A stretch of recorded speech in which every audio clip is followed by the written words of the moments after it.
They thought the case was closed until the dog leapt onto the witness stand and uncovered a blood-stained letter hidden beneath the bench, signed by a soldier long presumed dead. Days later, he led police to a missing boy inside an abandoned warehouse. And when he pulled a voice recorder from the killer's jacket in court, the voice of the fallen echoed through the room. Kali, this isn't the story of a man, but of a dog who carried the truth across years of silence. If you're here now, leave a like, hit subscribe, and tell me in the comments where you're watching from. What part of his journey made you stay. The rain whispered down softly on the worn stone steps of Jackson County Courthouse, casting a silver sheen over the early morning gloom. Wind tugged gently at the long black coat of Malik Thompson as he stepped from the idling city bus, his boots sinking slightly into the shallow puddles left behind by the spring drizzle. In his right hand he held a worn leather leash, its clasp open. Empty. People on the sidewalk barely noticed the older black man making his slow, deliberate way up the courthouse stairs. Perhaps they saw the rigid line of his jaw, the calm but heavy way he moved, or maybe they simply didn't see him at all. But Malik wasn't there for them. He had waited 4 years for this day. He passed through the metal detector in silence, nodding politely to the young security officer who barely looked up. Inside the courthouse lobby, time seemed frozen. The lights were too bright, the air too clean, everything too quiet. Malik paused before the double doors leading into courtroom B. From beyond them came the murmurs of voices, the creak of benches, the rustle of cheap suits and legal folders. He breathed in once, deeply, then stepped inside. Rows of strangers turned toward him as he entered, not out of recognition but curiosity. An older black man, face lined like a map of grief, carrying an empty leash. What did he matter here? Just another father mourning a son no one could bring back. He walked to the back bench and sat without a word. The wooden seat groaned under his weight. In his mind, he was already far away, 4 years and 10,000 nightmares ago. The judge's bench loomed ahead. Lawyers shuffled notes. Bailiffs eyed the defendants. And there they were, the 5 bikers in orange jumpsuits, chained together like animals. Troy Maddox sat in the center, his hair longer now, streaked with gray. But Malik recognized him instantly. His son Elijah had trusted that man. A low rumble, a flicker of motion near the rear doors. Then silence, the kind of silence that comes before something breaks. Suddenly a crash, the courtroom doors flung open. A collective gasp echoed as a large black and tan German shepherd bolted into the room, soaked to the bone, eyes blazing with something far beyond instinct. The dog didn't bark. He didn't pause. He moved like memory, raw, painful, exact. People recoiled in surprise as the dog's shadow padded down the center aisle, water dripping from his fur onto the floor, nails clicking against the old wood. He didn't look at anyone. His focus was narrow. He walked until he reached the witness stand, then stopped. His ears stood up. His chest rose and fell. Then he sat down like he had always belonged there. The courtroom froze. A bailiff moved to restrain him, but Malik rose slowly from the bench. He spoke for the first time, voice steady and low. "Don't. He's not here to hurt anyone." The judge frowned. "Sir, do you know this animal?" Malik nodded. "His name is Shadow. He served with my son. He disappeared years ago, and now he's back." Whispers surged through the room. A journalist in the back raised her phone. The biker defendants turned, Troy Maddox paling at the sight of the dog. The Shadow didn't react to the noise. He turned toward the empty witness chair and sniffed. Then slowly, deliberately, he raised a paw and scratched at the cushion. Once, twice. Then he growled a deep, resonant warning. The judge looked around, confused. "What's he doing?" Malik's voice was a whisper. "He's trying to speak." A clerk stepped forward cautiously, reached under the seat cushion, and pulled out a folded, water-stained envelope. Everyone leaned forward. The judge motioned for the envelope to be handed up. With gloved hands, the clerk opened it. Inside a single sheet of paper, the ink faded, the words shaky but clear. A confession, signed with a date matching the day Elijah Thompson vanished. Malik closed his eyes. Outside, the rain picked up again, drumming softly on the courthouse windows. Shadow lay down on the floor, resting his head on his paws, gaze fixed on Troy Maddox. Malik sat down slowly, the leash still in his hand. He didn't need to say anything more. The dog had already said it all. The silence that followed the discovery of the envelope was thick and unnatural, like the air had been sucked out of the room. No one moved, no one spoke. The judge held the single sheet of paper in his gloved hands. His brow furrowed as he read silently. The only sound was the rain outside, now steady and insistent, as if tapping to be let in. Shadow remained lying on the floor, but his eyes never left the row of defendants. Specifically, he stared at the man in the middle, Troy Maddox. Troy had gone pale, his hands clenched into trembling fists on the defense table. His eyes darted back and forth, like a man cornered, searching for an escape route in a room with none. Mally, still standing near the back, watched him with a gaze carved from stone. He remembered that face, that walk, that grin behind dust-streaked goggles in Fallujah, a ghost of a man who had once been his son's commanding officer. Someone Elijah had looked up to, followed, trusted with his life. The judge finally broke the silence. This letter, it's dated 4 years ago, signed by an Elijah Thompson. It references a covert operation in Fallujah, mentions betrayal, names. He looked up sharply. Maddox, your name appears 3 times. Troy didn't respond. His attorney placed a firm hand on his shoulder, whispering urgently, but Troy brushed him off and stood, knocking over the chair behind him. This is a setup, he snapped, his voice too loud. That dog, he wasn't supposed to be here. This whole thing is a damn circus. The judge raised a hand. Mr. Maddox, control yourself. But Troy wasn't listening. His eyes were fixed on Shadow now, wide and wild. He should have died over there. They both should have. Elijah and that damn He just rose slowly to his feet, walked forward until he reached the wooden witness stand again, and scratched once more deliberately, precisely at the base. A soft thud followed. Another bailiff approached, hesitant, as if stepping near the dog might trigger something primal. He knelt, reached under the platform, and pulled free a torn scrap of cloth military-issue camo, frayed and bloodstained, clutched tightly around another folded note. The judge motioned for it. The courtroom held its collective breath as he unfolded the second page. This one was written in the same scrawled, panicked hand. He left me, he read aloud. Troy said we'd be covered, that the drone was watching, but when the ambush hit, they ran. I stayed. Shadow stayed. We held the line for 6 hours. I'm not sure we'll make it. If you find this, tell my father I tried to be the man he raised. Tell him it wasn't an accident. They knew. The judge's voice faltered slightly. Another woman whispered a prayer. Troy's attorney reached for him again, but Troy pushed him away violently, then shouted across the courtroom, "You think that proves something that could have been planted? He was weak. He froze. I told him to fall back and he stayed. That's on him." Malik didn't flinch. His voice, when it came, was quieter than before but carried further. "He stayed because he believed in you. Because you told him you had his back." The judge's gavel slammed down twice. "Order in the court," he barked. "Mr. Maddox, sit down or you will be removed." But Troy's eyes had lost all sense of presence. He looked haunted, like the ghost of Fallujah had finally caught up to him after all these years. His hands trembled as he slowly lowered himself into his seat, mouth tight, knuckles white. Shadow returned to Malik. In that moment, Malik placed his hand on the dog's head, not with command or ownership, but with understanding. He remembered, Malik whispered, not to the court but to himself. All these years, he never forgot. The judge ordered the court to recess, but no one moved at first. Eventually, people began to murmur, shifting in their seats. The bikers were escorted out under heavier security. One of them, a lanky redhead with trembling fingers, wouldn't stop staring at Shadow, as if recognizing something deeper, not just the dog but the story behind its eyes. Malik remained still, his hand resting gently on Shadow's back. He wasn't surprised by any of this. Not the letter, not the hidden cloth, not even the fear in Troy's eyes. He had seen it once before, back when Elijah came home from his first deployment and told him, "Dad, not all enemies wear different uniforms." Now that same truth had made itself known in open court. But Malik knew this wasn't over. Not yet. There were questions unasked, secrets unspoken. Why had the letter been hidden? Who placed it there? Why now?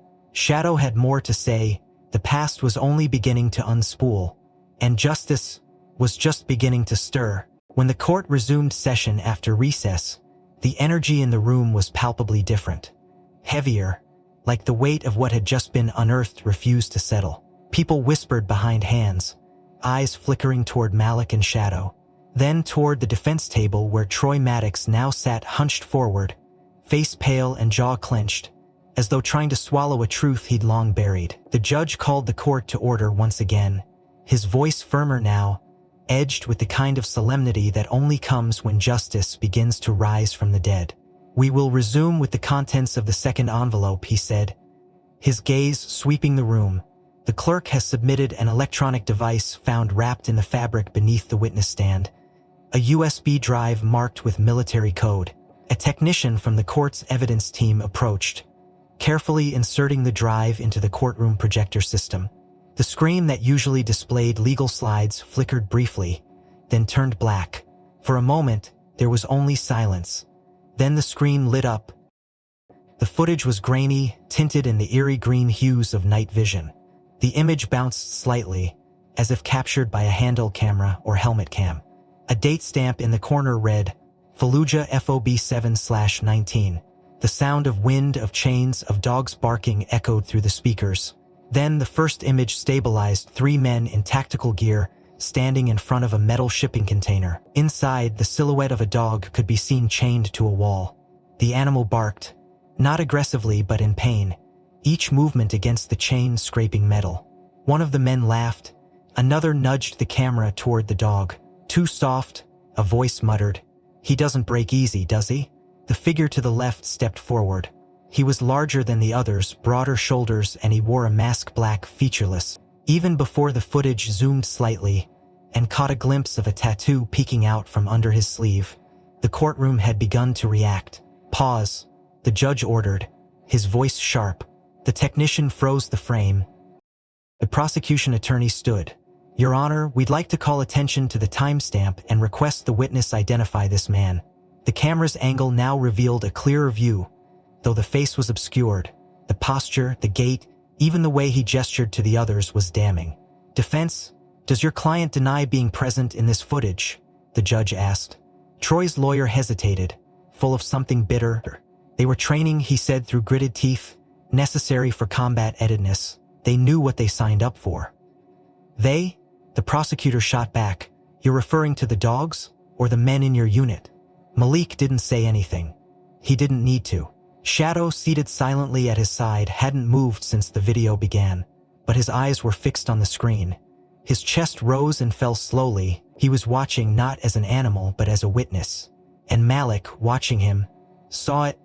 The subtle tightening of the jaw, the shift in weight, the flicker in those dark eyes when the footage showed a dog not unlike Shadow himself, being shocked, restrained, forced to crawl under gunfire.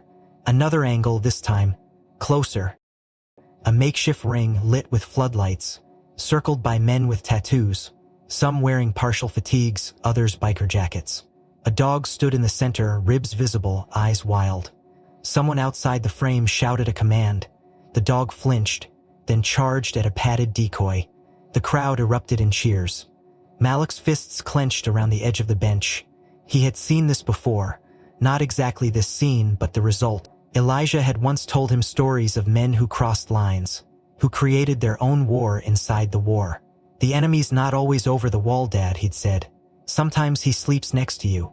On screen, the masked man reappeared, pulling the leash of another German shepherd toward the ring. This dog didn't flinch. It stared directly into the camera for a beat, calm, alert, intelligent. The timescape, the next frame showed blood on the sand, a different dog lying limp, laughter in the background, then static. The screen cut to black. No one spoke. The judge leaned forward slowly. "Is there more?" The technician nodded. "Yes, sir, one more segment." The video resumed, this time a different angle. Low, shaky, almost hidden, it showed a row of cages behind a canvas wall. Dogs inside, some injured, some dead. And in the background, that same voice. "Clean up. No one sees this. We say it was enemy fire." The camera tilted slightly, capturing a reflection in a broken mirror nailed to the post. A face. Not masked, not blurred. Troy Maddox, younger but clearly him, smirking as he walked out of frame. The room exhaled collectively. Troy's attorney stood to object, but the judge waved him down. "Save it for Cross," he said coldly. Malik didn't look away from the screen, but he placed his hand gently over Shadow's shoulder. "You saw this," he murmured, his voice breaking. "You remember." Shadow turned to look at him, and in those eyes, Malik saw something both devastating and unmistakable: recognition. Not just of the moment, but of the choice, of what had happened, of who had survived and who hadn't. The court adjourned briefly, giving time to log the footage as evidence. But the air in the room didn't shift back to normal. It stayed charged, as if some unspeakable truth had been breathed into the walls. And even though the judge had called recess, not until anyone explained why those dogs were there, what the hell Troy was doing, and why that footage had never surfaced until now. The USB drive sat on the clerk's desk, still warm from the projector. Malik watched it, heart pounding as though it might speak next. Shadow hadn't moved. He simply stared at the door where Troy had exited moments before, tail low, ears forward, eyes lit with something ancient and painful and unforgiving, as if he knew this wasn't the end of what he had come to say. The air outside the courthouse that evening felt different, as if the weight of what had been revealed in the video footage had followed everyone home. Rain clouds hung low, not yet breaking but heavy with promise. The world seemed to hold its breath.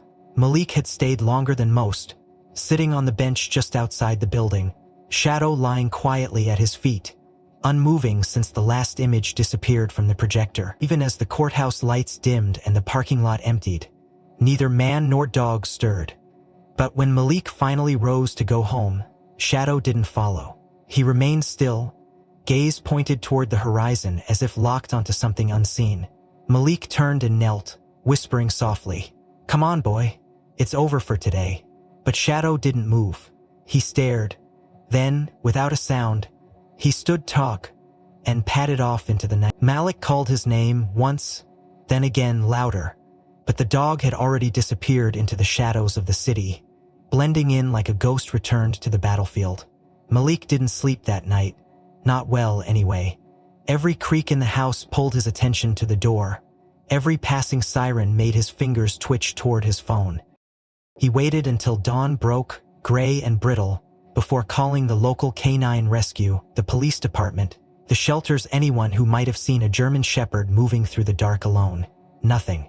He drove the perimeter of town twice, windows down despite the morning chill, calling out into the still streets. "Shadow, Shadow, come home." Only silence answered. At 6:42 a.m., his phone buzzed. Number. When he answered, a boy's voice came through, small, shaky but urgent.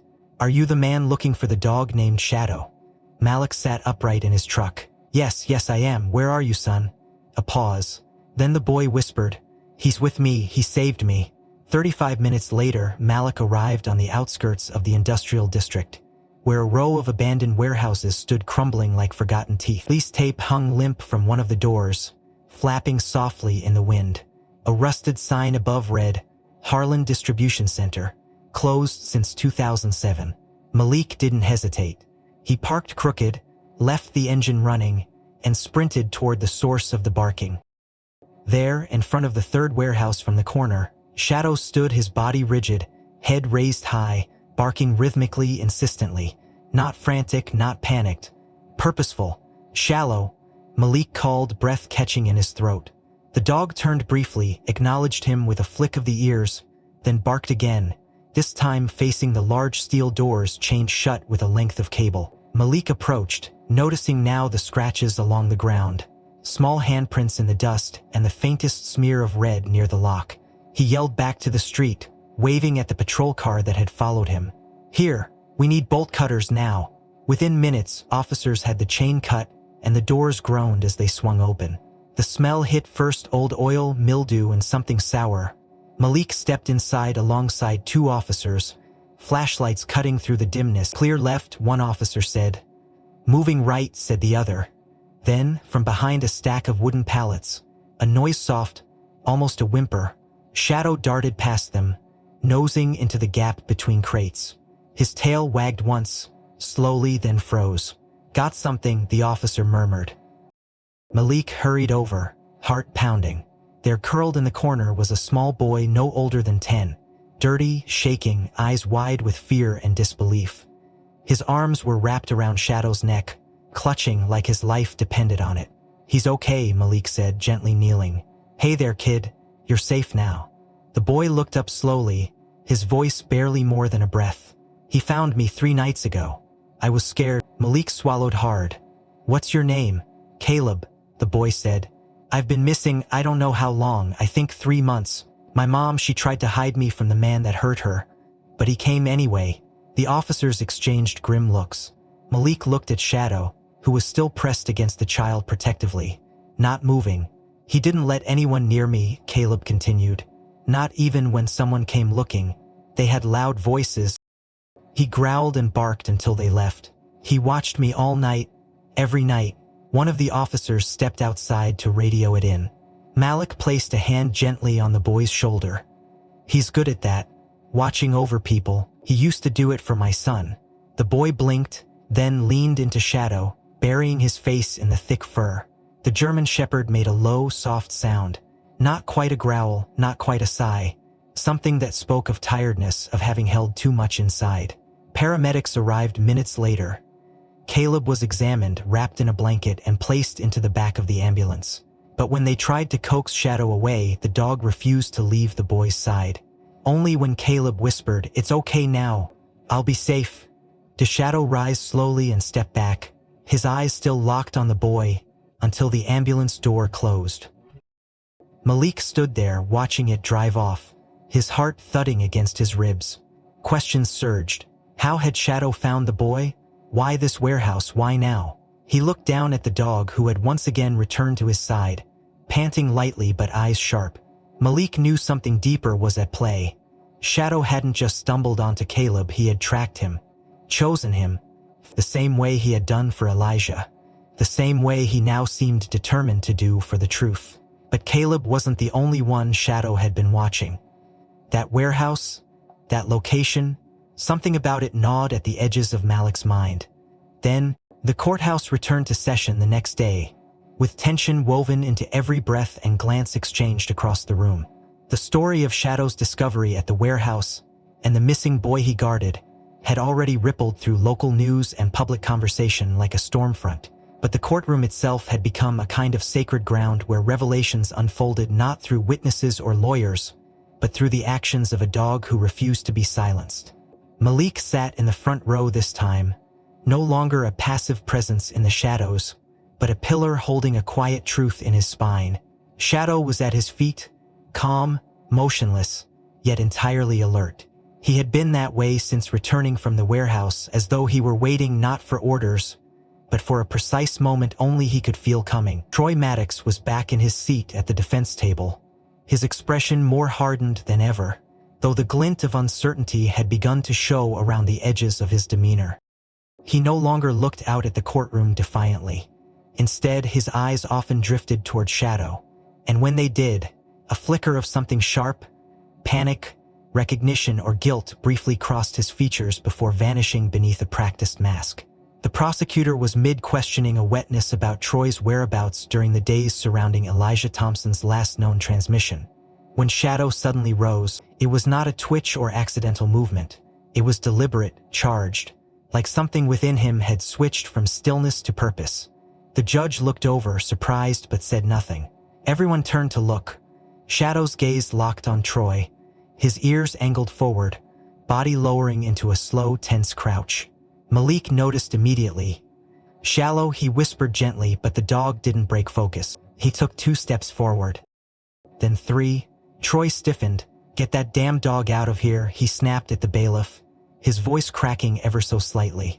But before anyone could move, Shadow lunged, not to attack, not with violence, but with precision.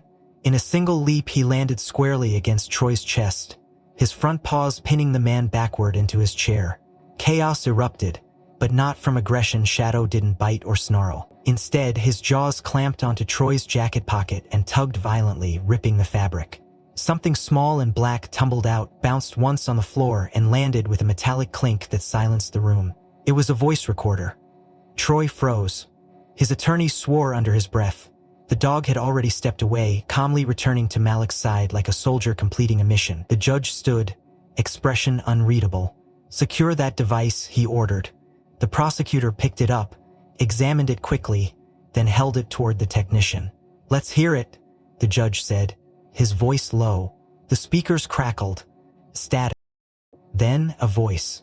Young, male, ragged with exhaustion, but unmistakably human. "This is Corporal Elijah Thompson," it began. Gasps rippled across the room. Malik's breath caught in his throat. The voice continued. "If anyone hears this, I want it known I didn't die from enemy fire. I didn't die because someone I trusted gave me up. Someone I followed into hell left me there." The room went dead silent. Elijah's voice faltered, then returned, weaker now as if he were lying in dirt, recording with the last ounces of strength. "He said we had air support. Said the flank was clear. It wasn't. They pulled back. I stayed, Shadow stayed. I held on for as long as I could, but I knew I wouldn't make it. If you're hearing this, Dad, I'm sorry I didn't come home. But I need you to know it wasn't an accident. He made sure I'd—" The audio distorted briefly, then cleared again. "His name is Troy Maddox." There it was. The full name. Spoken with broken resolve but unmistakable. Troy's face drained of color. His hands trembled. The courtroom didn't erupt. It didn't gasp or shout. It simply froze. And in that stillness, Malik bowed his head. One hand pressed against his chest, the other reaching blindly for the bench. A tear slid silently down his cheek, disappearing into his graying beard. The judge looked shaken. The prosecutor closed his eyes for a long moment, then opened them with steel in his gaze. The defense attorney stood quickly. "Your Honor, we request to save it," the judge interrupted. "That audio will be submitted into the record. Court is adjourned for 1 hour while we verify the file's metadata and authenticity. But based on what we've heard..." He didn't finish the sentence. He didn't need to. Shadow remained still.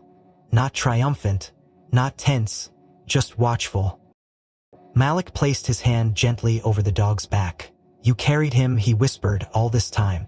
But even as those words left his lips, something else began to stir in his chest. A question. The recording had been hidden on Troy's person. Why carry it now after all these years? Why risk discovery in open court? It wasn't arrogance. It was fear. And fear only shows itself when someone knows there's more to come. As the crowd began to murmur and the bailiffs guided Troy back to holding, Shadow didn't take his eyes off the man. Not for a second. Because deep inside, beneath the rage and the ruin, something in Shadow knew. The courtroom remained suspended in silence long after the recording had ended and the recess had been called. But Malik did not move from his seat. Shadow sat pressed close to his leg, motionless but ever alert, and in the weight of the silence between them, Malik felt it a presence. A message not of peace but of unfinished battle. And when Shadow lifted his head to meet Malik's gaze, what passed between man and dog was no longer just shared grief. It was a reckoning, a vow. And Malik, though exhausted, recognized the old gleam in the dog's eyes. The same look Elijah once had when a decision had been made and there was no turning back. So later that night, back home, when Malik sat at the kitchen table, the rain finally giving way to a wind that rattled the loose gutters, Shadow rose from his place near the door and approached slowly, then sat beside him, leaned in, and tilted his head back, exposing the underside of his neck with a subtle, unmistakable invitation, and Malik froze. The realization hitting like a sudden gasp of breath. Something was there, something buried, not metaphorically, not in memory or pain, but literally, physically, beneath the skin. And with trembling hands, Malik gently ran his fingers along the thick fur at Shadow's throat until he felt it. A ridge, no longer inflamed but unmistakable. A tiny surgical scar hidden beneath fur that had grown over years. And he whispered, "What did they do to you, boy?" His voice shaking not with fear, but with the terrible weight of understanding. Because whatever it was, it had been there all along, traveling with them, silent and dormant, waiting for its moment. And without wasting another minute, Malik called the one person he knew would understand the gravity of this. Dr. Claire Monroe, a retired military veterinarian who once served with Elijah's unit in field operations, and had treated both soldiers and service animals in conditions where trust was the only currency. And when she arrived just before midnight, still in boots and a field jacket despite her civilian status. She didn't ask questions. She simply looked into Shadow's eyes, then at Malik, then nodded solemnly. "Lay him down gently," she said, and Malik obeyed, placing a thick blanket on the living room floor as Shadow lay calmly, tail resting still, watching them both, and Claire put on gloves, disinfected her tools, and with swift, careful precision, made a small incision along the scar. And as she worked, she muttered softly, "Standard military microchip implants are placed in the flank." And when she extracted the tiny black device, no larger than a rice grain but smooth and oddly matte, she connected it to a handheld reader that flickered to life with a military boot screen and began to scroll lines of encrypted text. Then a map interface loaded, blinking red points tracing across Iraq's western border. Fallujah, Ramadi, and then, startlingly, stateside locations lit up: storage units, warehouses, even coordinates that pointed directly to the nav. And Claire's hand paused over the device, eyes wide. "This is tactical data," she murmured, "and encrypted logs. Audio, video, location trails. Holy hell, this thing's a black box." And Malik leaned closer as the screen began playing back fragments Elijah's voice from missions. Mission briefings over comms, conversations in the dark between soldiers, some calm, others in panic, and one clear segment featuring Elijah speaking in a hushed voice. "They're moving the dogs. Not for training, something else. Troy's setting up another ring stateside. It's not just about control, it's money. It's cover." And if then static, followed by a different voice, one Malik didn't recognize, deep and calm. "We'll bury this, no one asks questions. The handler's expendable, the dog's the asset."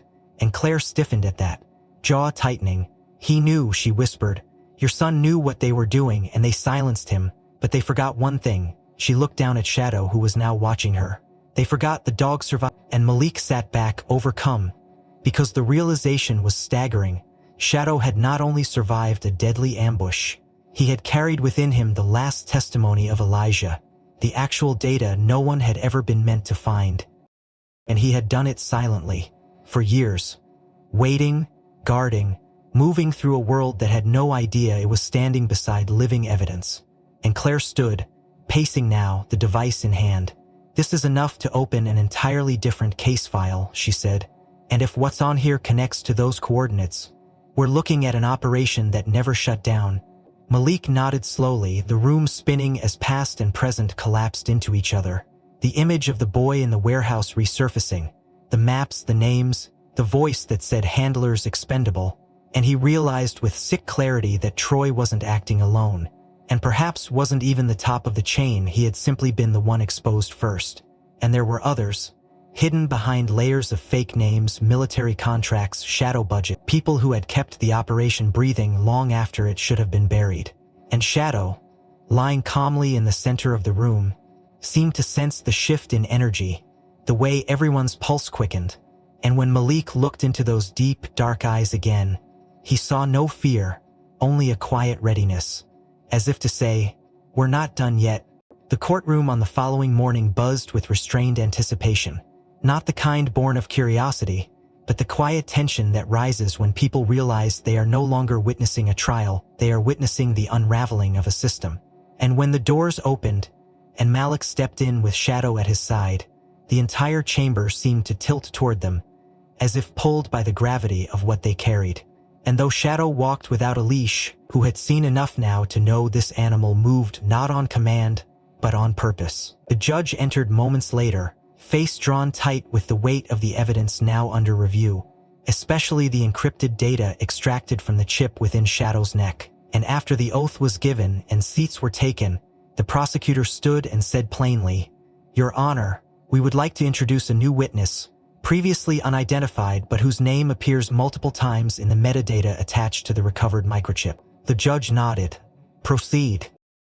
The rear doors opened again, and a young man stepped inside, barely in his 20s, thin, shoulders tight beneath an oversized jacket, his eyes scanning the room like a hunted thing searching for exits. But when his gaze met Shadow's, something inside him steadied, as though the dog's presence reminded him he wasn't entirely alone. The court clerk asked his name for the record.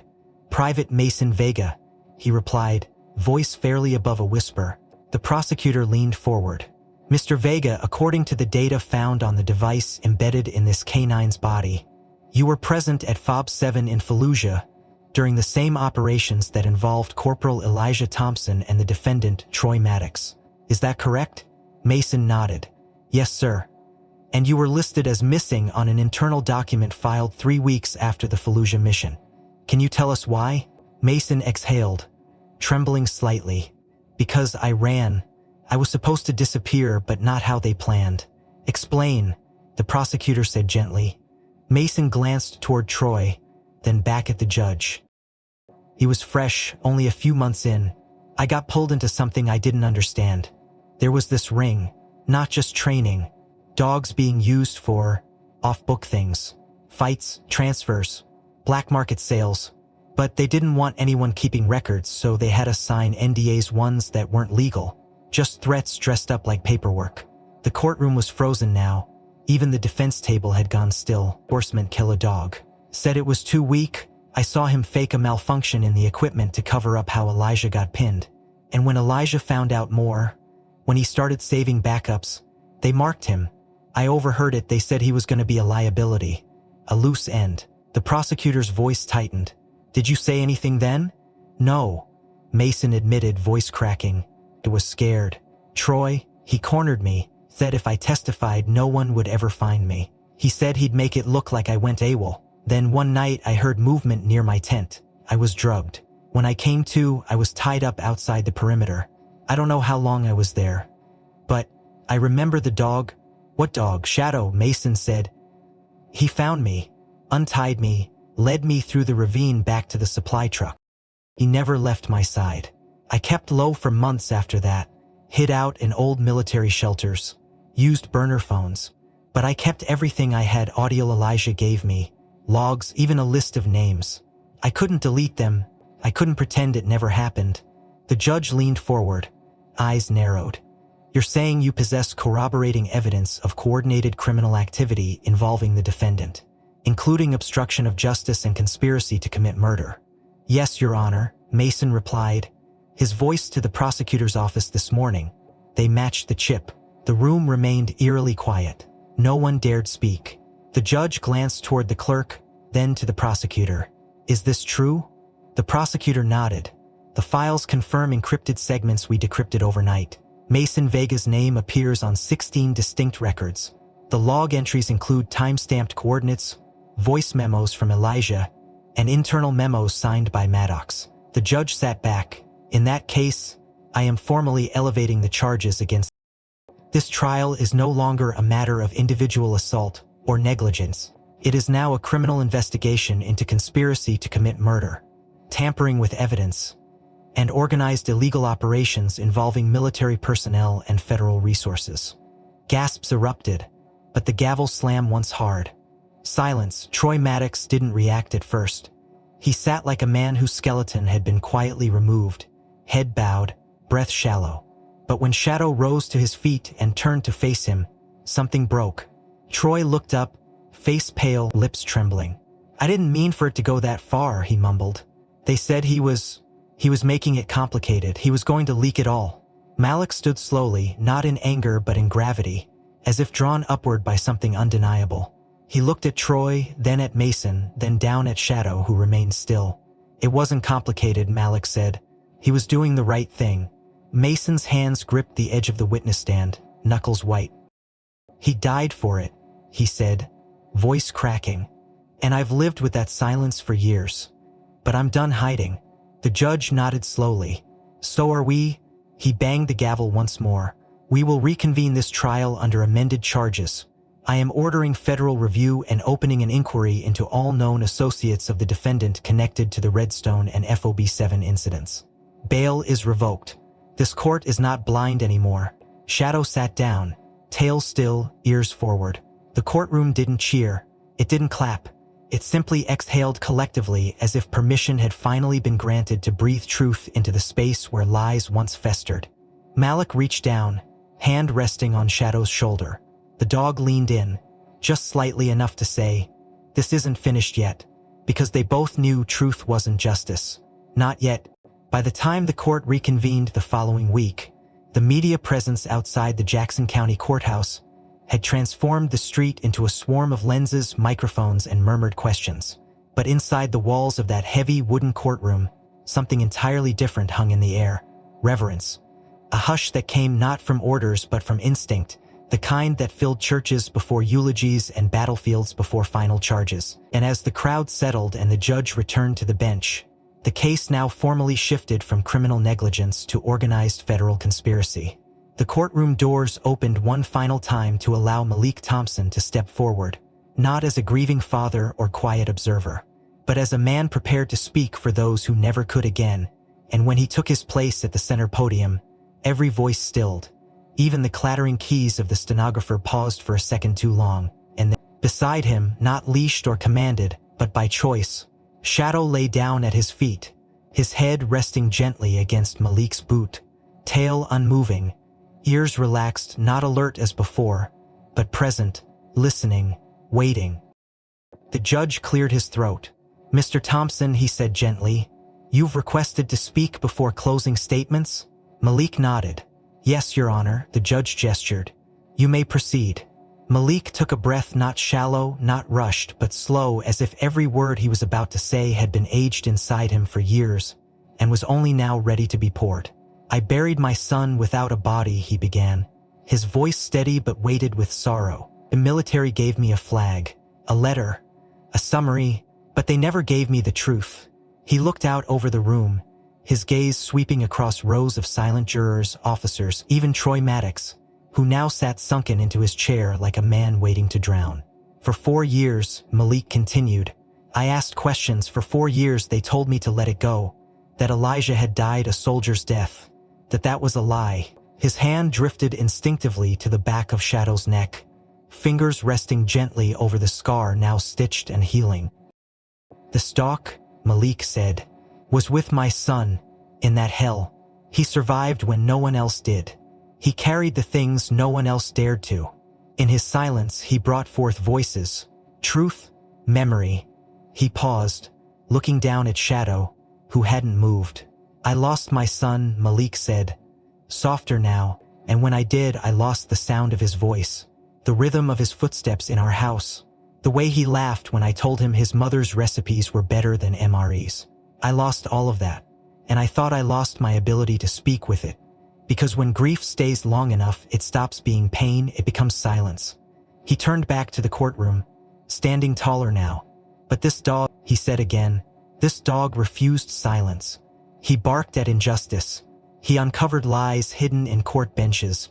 He found children buried in forgotten warehouses. And when everyone else turned away, he stared the truth in the eye." Shadow stirred slightly, his tail shifting once like a heartbeat. Malik continued, "My son can't testify, but this dog has. In every step he took, every place he returned to, every item he unearthed, he's told us what happened, and more importantly, he told us who we became by letting it happen." The judge leaned forward slightly, hands folded. The room remained still. Malik stepped away from the podium now, moving toward the defense table slowly, deliberately. He didn't raise his voice. "Troy Maddox," he said, "I don't speak for the court. I don't speak for the prosecution. I speak for the father you stole from, for the soldier you left to die. I'm not here for vengeance. I'm not even here for justice. I'm here because Elijah trusted you, and you made him pay for it. But he wasn't alone, and he wasn't forgotten." He pointed gently down toward Shadow, who now raised his head slightly, watching the man who once lived. "This dog followed Elijah through the desert, through betrayal, through silence. And when Elijah fell, he kept going. Not because someone told him to, but because something inside him couldn't stop. You ran from the truth, Troy. He carried it." Troy didn't speak. His eyes were wet but empty, staring through Malik like glass. Malik returned to the podium. "We tell ourselves that heroes are loud, that they fight with flags and speeches and medals. But sometimes heroes walk on 4 legs. But I ask you, let this court recognize the truth that has been dragged back into the light, not by lawyers or detectives, but by a dog who refused to forget." A pause.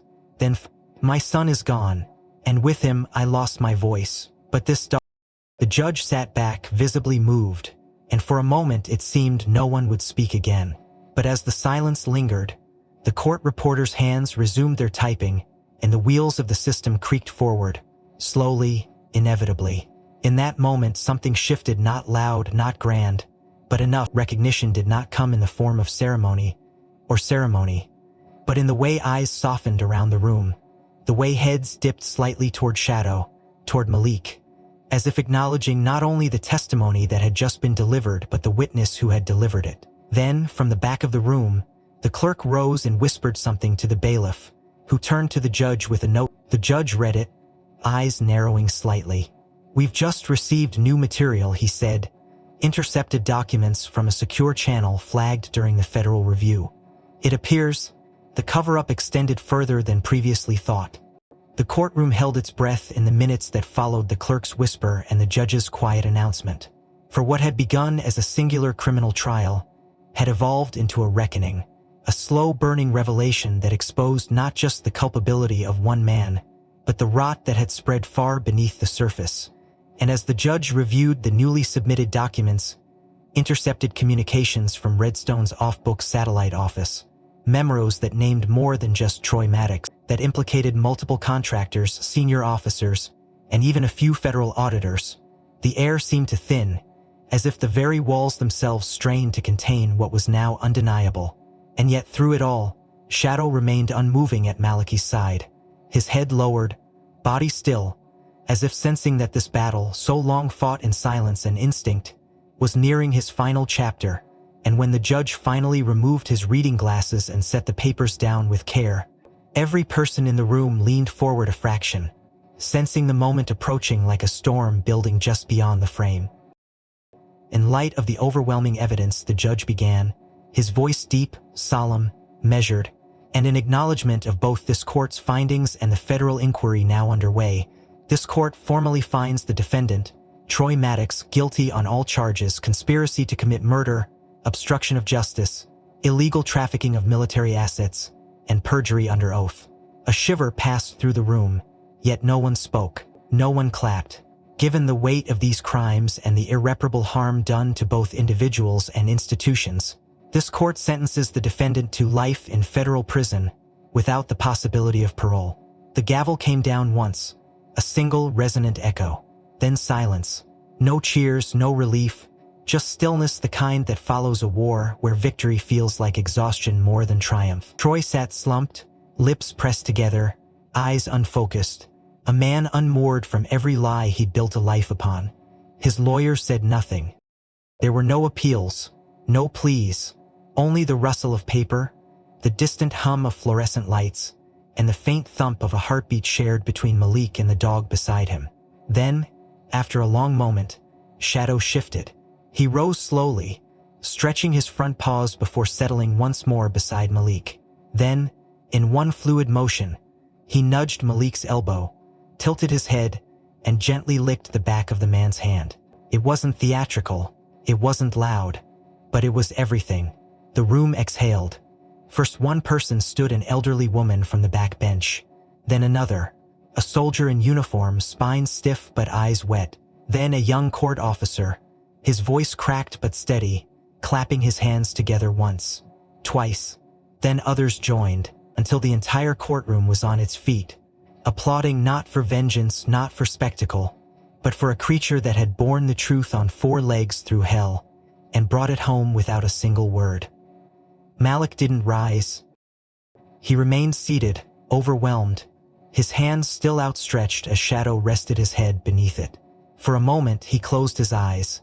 In that darkness he could almost hear Elijah's voice again, not in pain, not in fear, but in the quiet calm he used to carry before deployment, when he'd lean against the doorway and say, "Dad, don't worry, I've got someone watching my sick." It was reverent, a rhythm of release and gratitude, echoing from the benches to the ceiling like a hymn, and through it all Shadow simply remained, as he was calm, still, as if the room wasn't clapping for him, but for what he represented.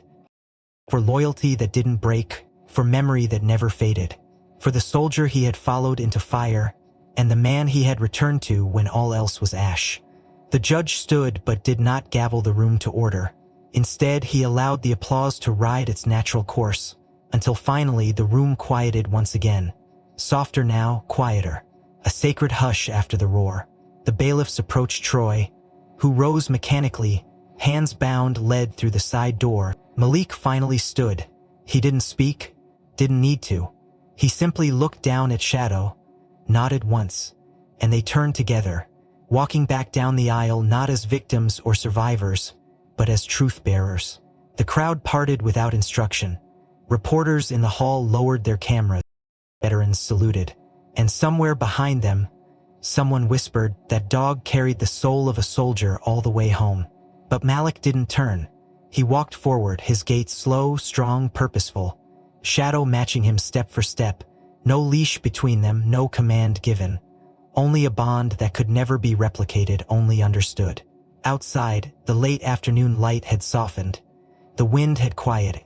And as they stepped down the courthouse stairs, the same ones Malik had climbed so many weeks before, holding an empty leash, now he held nothing in his hands because the only thing that mattered had already spoken. It had been 32 days since the sentence, since the last gavel fell and the final name was carved into the record of wrongs righted not by procedure, but by perseverance. And in that short stretch of time, the world outside had moved on in ways both expected and painfully indifferent. Headlights faded, press trucks vanished, and the courthouse steps stood empty once more.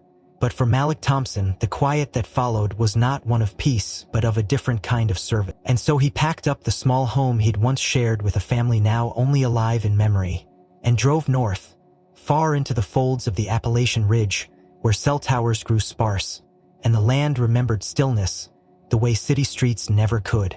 And there, nestled between weathered pine and fog-wrapped cliffs, he found an old ranger's outpost, long abandoned, its fencing rusted and windows fractured by time. And with calloused hands and the silent company of a German shepherd who had once carried the weight of a war, Malik rebuilt it, piece by piece, not for himself, but for those who might come after.